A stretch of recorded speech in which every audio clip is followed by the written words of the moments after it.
কলকাতা। খবর পড়ছি প্রিয়া বিশ্বকর্মা। প্রথমে বিশেষ খবর। লোকসভা নির্বাচনের পঞ্চম দফায় আগামীকাল পশ্চিমবঙ্গের 7টি সহ দেশের 49টি আসনে ভোট নেওয়া হবে। পরবর্তী দুটি দফায় আজ ছুটির দিনে প্রচার অভিযান তুঙ্গে উঠেছে। পশ্চিমবঙ্গে আজ আবারও প্রচারে আসছেন শীর্ষ বিজেপি নেতা প্রধানমন্ত্রী নরেন্দ্র মোদী। তৃণমূল কংগ্রেস প্রধান মুখ্যমন্ত্রী মমতা ব্যানার্জি একাধিক জায়গায় প্রচারে অংশ নেবেন। সুন্দরবনে চোরাশিকারীদের গুলিতে এক বনকর্মীর মৃত্যু হয়েছে। আফগানিস্তানে বিধ্বংসী বন্যায় অন্তত 70 জন প্রাণ হারিয়েছেন। ভারতীয় আবহাওয়া দপ্তর আগামী 3 দিন দক্ষিণের রাজ্যগুলিতে অতি ভারী বৃষ্টির পূর্বাভাস দিয়েছে। উত্তর পশ্চিম ভারতের সমতল অঞ্চলে আগামী 4 দিন অতি তীব্র তাপপ্রবাহের সতর্কবার্তা।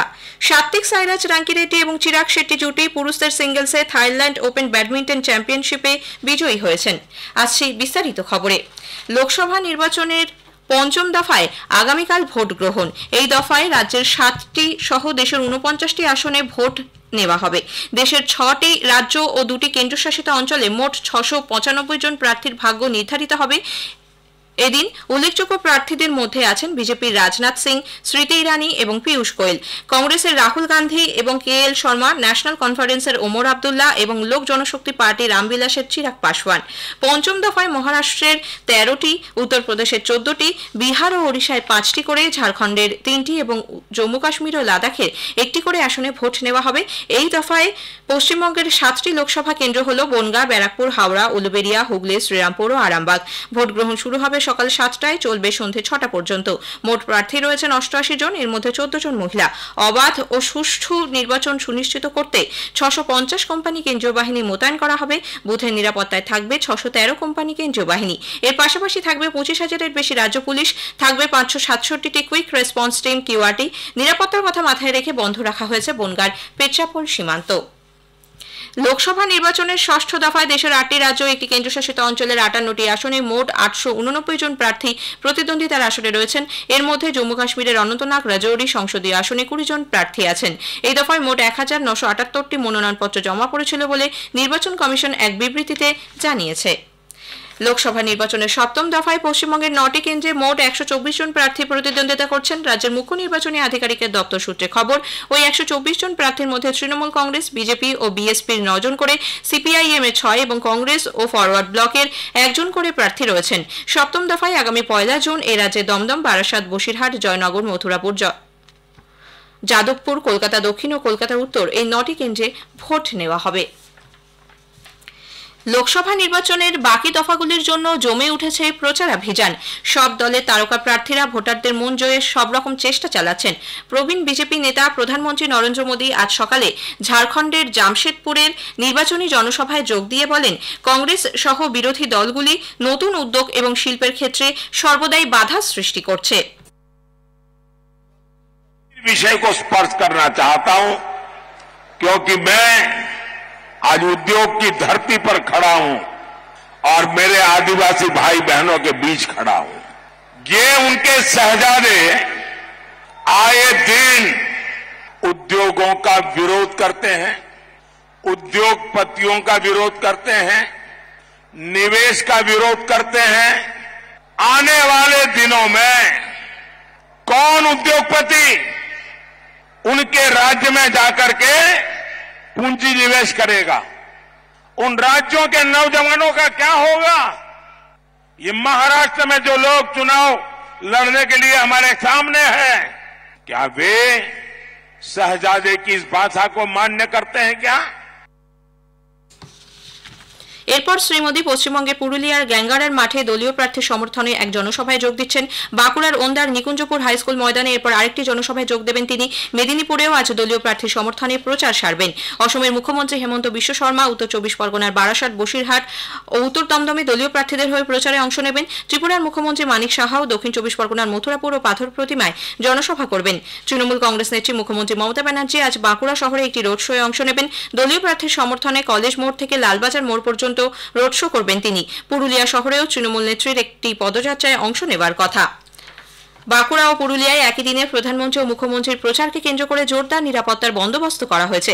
বিরোধী দলনেতা শুভেন্দু অধিকারী আজ রামনগরে কাঁথি লোকসভা কেন্দ্রে দলীয় প্রার্থীর সমর্থনে বিজয় সংকল্প সভা এবং রোড শো করছেন। বাম ও কংগ্রেস প্রার্থীরাও নিজ নিজ কেন্দ্রে জোরদার প্রচারে অংশ নিচ্ছেন। আম আদমি পার্টির প্রধান এবং দিল্লির মুখ্যমন্ত্রী অরবিন্দ কেজরিওয়াল আজ অন্যান্য রাজনৈতিক দলগুলির নেতা ও কর্মীদের নিয়ে দিল্লির বিজেপির সদর দপ্তর অভিযানের ডাক দিয়েছেন। শ্রী কেজরিওয়াল গতকাল জানান তারা বিজেপির সদর দপ্তরের বাইরে একটি জেল ভরো কর্মসূচির ডাক দিয়েছেন। এদিকে আপ ও অন্যান্য রাজনৈতিক দলের প্রতিবাদ কর্মসূচির জন্য দিল্লি পুলিশ বিজেপির সদর দপ্তর সংলগ্ন অঞ্চলে 144 ধারা জারি করেছে। আগামীকাল রাজ্যের 7টি আসনের ভোট পর্ব নিয়ে শুনবেন সংবাদ বিভাগের বিশেষ আলোচনা জনমত 2024 পঞ্চম দফার ভোট। এতে অংশ নিয়েছেন দুই সাংবাদিক অমল সরকার ও জয়ন্ত বসু। সঞ্চালনায় শঙ্কর মুখোপাধ্যায়। অনুষ্ঠানটি শোনা যাবে রাত 8:05 থেকে গীতাঞ্জলি এবং 107 মেগাহার্টজ প্রচার তরঙ্গে। সোশ্যাল মিডিয়াতেও সরাসরি শোনা যাবে এই অনুষ্ঠান। পশ্চিমবঙ্গের দক্ষিণ 24 পরগনার সুন্দরবনে চোরা শিকারীদের গুলিতে অমলেন্দু হালদার নামে এক বনকর্মীর মৃত্যু হয়েছে। বন দপ্তর সূত্রে জানা গিয়েছে 59 বছর বয়সী রায়দিঘির বাসিন্দা অমলেন্দু বাবু গত সন্ধ্যায় 3 সহকর্মীকে নিয়ে সুন্দরবনের নেতাধোপানি জঙ্গল সংলগ্ন নদীতে টহল দিচ্ছিলেন। তখনই হরিণ শিকারীদের মুখোমুখি হন বনকর্মীরা। আমাদের জেলা সংবাদদাতা জানাচ্ছেন, শনিবার রাতে একদল বনকর্মী স্পিডবোট নিয়ে নদীতে টহল দিতে বেরিয়েছিল। স্পিডবোটটি বিদ্যা রেঞ্জের অধীন নেতাধোপানি জঙ্গলে ঢোকার মুখে চোরা শিকারীদের একটি নৌকা চোখে পড়ে। বিপদ বুঝতে পেরে চোরা শিকারীরা বনকর্মীদের লক্ষ্য করে গুলি ছুটতে থাকে। গভীর রাতে দুপক্ষের মধ্যে গুলির লড়াই চলতে থাকে। এর মধ্যে একটি গুলি এসে লাগে 59 বছরের অমলেন্দু হালদারের। গুলি লাগার পর স্পিডবোট থেকে ছিটকে পড়ে যায় ওই বনকর্মী। এরপর চোরা শিকারীরা মাথায় কুড়ুল দিয়ে আঘাত করে বলে অভিযোগ। ঘটনাস্থলে মৃত্যু হয় অমলেন্দু। সাম্প্রতিক অতীতে এ ধরনের ঘটনা বিরল বলে জানা গেছে। এই ঘটনায় উদ্বিগ্ন দক্ষিণ 24 পরগনা বন দপ্তর ও সুন্দরবন ব্যাঘ্র প্রকল্পের আধিকারিকরা। গৌতম মন্ডল, আকাশবাণী সংবাদ, দক্ষিণ 24 পরগনা। খবর শুনছেন আকাশবাণী কলকাতা কেন্দ্র থেকে। আফগানিস্তানের ঘোর এবং ফরিয়াব প্রদেশে ভয়ঙ্কর বন্যায় কমপক্ষে 70 জন প্রাণ হারিয়েছেন। বহু মানুষ এখনও নিখোঁজ। ঘোরের প্রাদেশিক শাসনকর্তার মুখপাত্র আব্দুল ওয়াহিদ হামাস জানিয়েছেন সেখানেই কমপক্ষে 50 জন প্রাণ হারান। অন্যদিকে ফরিয়াবে মৃতের সংখ্যা কমপক্ষে 18। আফগান সরকার ইতোমধ্যেই জানিয়েছে হিরাট, ফারা, ফরিয়াব এবং ঘোর সহ 16টি প্রদেশে আজও অতি ভারী বৃষ্টি চলবে। উল্লেখ্য, গত সপ্তাহেই আফগানিস্তানে বন্যায় 315 জন প্রাণ হারান। আফগানিস্তানের বামিয়ামে বন্দুকবাজের আক্রমণে পশ্চিমী পর্যটকদের মৃতের সংখ্যা বেড়ে কমপক্ষে 6 হয়েছে। এর মধ্যে 3 জন স্পেনের নাগরিক। আফগানিস্তানের অভ্যন্তরীণ মন্ত্রকের মুখপাত্র জানিয়েছেন এই ঘটনায় 3 জন আফগান নাগরিক এবং 3 জন বিদেশি পর্যটক প্রাণ হারিয়েছেন। আহত হয়েছেন 3 জন আফগান নাগরিক এবং 4 জন বিদেশি পর্যটক। গত শুক্রবার রাতে বামিয়াম শহরে কয়েকজন পর্যটক যখন কেনাকাটা করছিলেন তখন একদল বন্দুকবাজ তাদের উপর গুলি চালায়। জম্মু কাশ্মীরের শোপিয়ান ও অনন্তনাগ জেলায় গতকাল দুটি পৃথক ঘটনায় জঙ্গিদের গুলিতে একজন প্রাক্তন পঞ্চায়েত প্রধান নিহত এবং 2 জন পর্যটক আহত হয়েছেন। শোপিয়ানের হিরপোরা অঞ্চলে জঙ্গিরা প্রাক্তন পঞ্চায়েত প্রধান ইজাজ শেখকে গুলি করে। তাকে দ্রুত হাসপাতালে নিয়ে যাওয়া হলে সেখানেই তার মৃত্যু হয়। অপরদিকে অনন্তনাগ জেলায় একটি টুরিস্ট ক্যাম্পে জঙ্গিরা হামলা চালালে জয়পুরের 2 পর্যটক আহত হয়েছেন। সৌদি আরব এবং মার্কিন যুক্তরাষ্ট্রের মধ্যে প্রস্তাবিত কৌশলগত অংশীদারিত্ব সংক্রান্ত চুক্তিটির পর্যালোচনা করতে সৌদি যুবরাজ মোহাম্মদ বিন সালমান ধারানে মার্কিন জাতীয় নিরাপত্তা উপদেষ্টা জ্যাক সুলিভানের সঙ্গে বৈঠক করেছেন। আলোচনায় দ্বিপাক্ষিক চুক্তির পাশাপাশি গাজার পরিস্থিতিও স্থান পায়। প্যালেস্তিনীয়দের অধিকার ও চাহিদাকে সম্মান জানিয়ে দ্বিরাষ্ট্রীয় সমাধান কার্যকর কিভাবে করা যায় সেই বিষয়টি নিয়ে মতবিনিময় করেন তারা। মার্কিন যুক্তরাষ্ট্র নেভাডায় এই সপ্তাহের গোড়ার দিকে একটি পারমাণবিক পরীক্ষা চালিয়েছে। জো বাইডেন প্রশাসনের এটি তৃতীয় পরীক্ষা। পারমাণবিক যুদ্ধ যদি কখনো শুরু হয় সেই পরিস্থিতির মোকাবিলায় কি পদক্ষেপ নেওয়া যায় তা নিয়ে এবার পরীক্ষা নিরীক্ষা চালানো হয়। ভারতীয় আবহাওয়া দপ্তর আগামী 3 দিন দক্ষিণের রাজ্যগুলিতে অতি ভারী বৃষ্টির পূর্বাভাস দিয়েছে। আগামী 5 দিন দক্ষিণ উপদ্বীপ সংলগ্ন ভারতে বৃষ্টির পরিমাণ আরও বাড়বে।